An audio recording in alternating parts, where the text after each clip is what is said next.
এটা আমাদের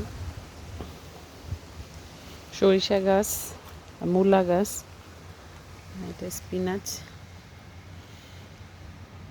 এগুলো কলমি। বৃষ্টি হয়েছে 2 দিন। লাল শাক মাঝখানে মাঝখানে, ডাঁটা শাক, পেঁয়াজ গাছ, আলু আছে মাঝখানে কিছু, সিম গাছ, কলমি শাক, লাল শাক, সিম গাছ,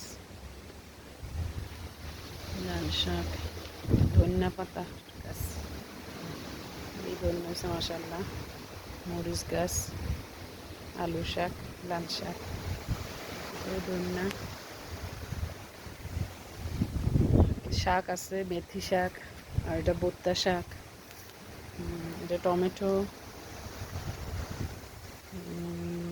এটা ধনিয়া, এটা ছোট ছোট লাল শাক, এটা লাল মূলা, মূলা হয়েছে লাল নিচে, মূলা ভিতরে ভিতরে হইতেছে।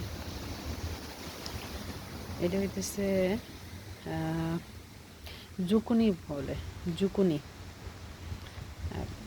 মিষ্টি কুমড়া পাতার মতো। এখানে মিষ্টি কুমড়া গাছ আছে, এটাও জুকুনি। এটা হইতেছে মটরের গাছ, মটর ফুল দিছে মাশাআল্লাহ। আর এখানে একটা ছোট্ট ক্ষেত, এটাও লাল শাক হইতেছে। এটা পাম গাছ, লাল লাল শাকের ক্ষেত। এখানেও হয়েছে কিছু, ওইখানে মিষ্টি কুমড়া, এখানে লাউ আছে ছোট ছোট এখানে।